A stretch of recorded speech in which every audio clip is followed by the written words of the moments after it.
আসসালামু আলাইকুম রহমতুল্লাহ। কোরআন শিক্ষার প্রথম অধ্যায়। কোরআন মাজিদ তেলাওয়াত শিখতে হুরুফের সাথে হারাকাত, তানবিন, জজম, তাসদিদের ব্যবহার জানতে হবে। আবার বলছি, কোরআন মাজিদ তেলাওয়াত শিখতে হলে হারকাত, তানবিন, জজম, তাসদিদ ব্যবহার জানতে হবে। এই কয়েকটি বিষয় আমরা যদি জেনে ফেলি তাহলে আমরা কোরআন পড়তে পারবো ইনশাআল্লাহ। কোরআন পড়া আল্লাহ তাআলা আমাদের জন্য সহজ করে দিয়েছেন।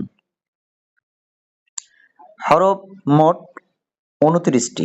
আলিফ থেকে ইয়া পর্যন্ত আমরা প্রতিদিন একটি করে হরফের পরিচয় জানবো ইনশাআল্লাহ। দ্বিতীয়ত হচ্ছে হারকাত। হারকাত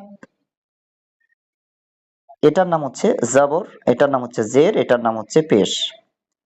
জবর, জের, পেশকে হারকাত বলা হয়। তাহলে হারকাত হচ্ছে মোট ৩টি।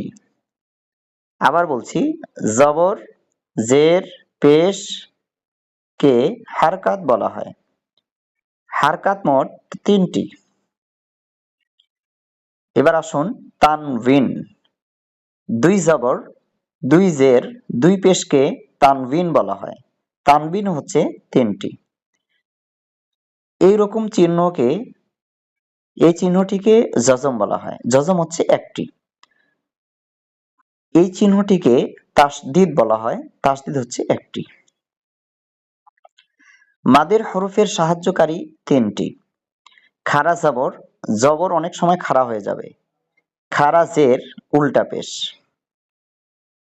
হারকাতের বাংলা উচ্চারণের একটি নমুনা। জবরের উচ্চারণ বাংলায় আকার। ২১টি অক্ষরে আকার পড়তে হবে। বাকি অক্ষরগুলিতে জবর হওয়া সত্ত্বেও আকার পড়া যাবে না। ৮টি অক্ষরে জবর হলেও উচ্চারণ হয় না, আকার উচ্চারণ করা যাবে না। যেমন র, র জবর রই বলতে হবে। খ জবর খ বলতে হবে। গইন জবর গ বলতে হবে। জেরের উচ্চারণ হচ্ছে হিসিকার। ২৯টি অক্ষরে হিসিকার দিয়ে পড়তে হবে। বা জের বি, ব হিসিকার বি, তা জের তি, ত হিসিকার তি, সা জের সি, স হিসিকার সি। পেশের উচ্চারণ হুসুকার। ২৯টি অক্ষরে আমরা বাংলা হুসুকার দিয়ে পড়ব।